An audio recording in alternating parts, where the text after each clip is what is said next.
Good morning and welcome to the Forex Daily Update, brought to you by Pepperstone on Monday the 26th of March 2018. I'm Darren Sinden and you can follow me throughout the day on Twitter by using @ds_Pepperstone. Right, let's take a look at overnight changes and price moves to be aware of. And as it's a Monday, we'll look at things on a weekly basis as we usually do. I just want to flag a few points first of all. The resilience of sterling against the US dollar, 141.56 trading shortly before we recorded the video. The yen strengthening further to 104.73 against the US dollar. A surprising, well at least to my mind, rebound in the Canadian dollar back to 128.95.50, a move of 0.33% on the day, 1.56% to the good over the last 7 days. And perhaps the most impressive of all, a fight back from the South African rand, trading 11.72.10. Over the course of the last 7 days, it's improved by the best part of 2%. Surprising to me, given what's going on in terms of global trade and market tensions. All of this with the dollar remaining pretty static at 89.43, down just 0.38% over the last 7 days. Right then, what's on the calendar? Events that may move the markets today. Slightly less on the calendar than we've seen in recent days. Nonetheless, plenty to get our teeth into. At 06:45, we'll have GDP data out of France for the fourth quarter of 2017. At 8:30 GMT, we'll have the British Bankers Association mortgage approvals data for February, a key indicator about the potential direction of UK house prices, and a good indicator of how credit conditions for faring in the UK, I'd suggest. Then at 9 o'clock, trade balance data out of Italy, but this time for non-EU trade and for February.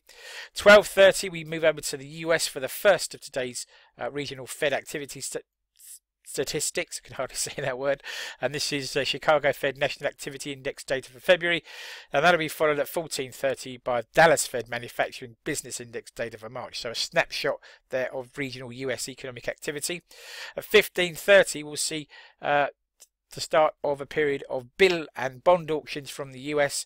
We'll look auctioning today 3-month, 6-month, and later on 2-year T-notes for the US. I think I'm only saying that there's significant issuance of US paper this week, so how the market reacts and is prepared to price that will be very interesting.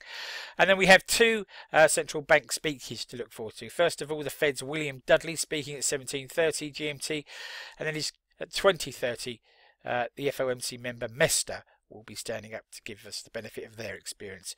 If you're still in the market at 23.50 tonight, you can catch Japanese corporate service price index data for January.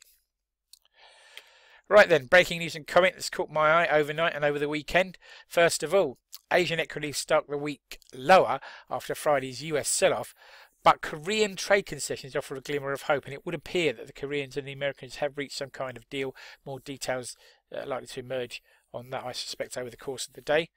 The yen has moved to a 17-month high against the US dollar, reflecting a possible increase in safe haven flows into the currency. And staying in Asia, China has introduced its long-awaited renminbi-denominated oil futures contract as the world's largest importer of crude seeks to exert more influence over oil prices. Right, food for thought then, something to take away with you into the trading day and beyond. And why not think about this? Trade tensions and tariffs are dominating the markets currently, but in reality the origin of goods is far from clear-cut. Let's take the iPhone X as an example. Components are made in Japan, South Korea and Taiwan and are assembled in China before it is shipped as a finished item. So is this really an American product?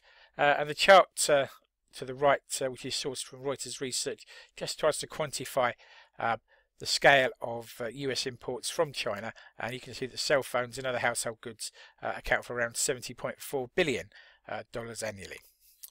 Right, please take a moment to read the risk warning. Trading CFDs and foreign exchange on margin can be a risky business. If you're in any doubt about those risks or the suitability of the products for you, then please do take the time to contact your Pepperstone account representative.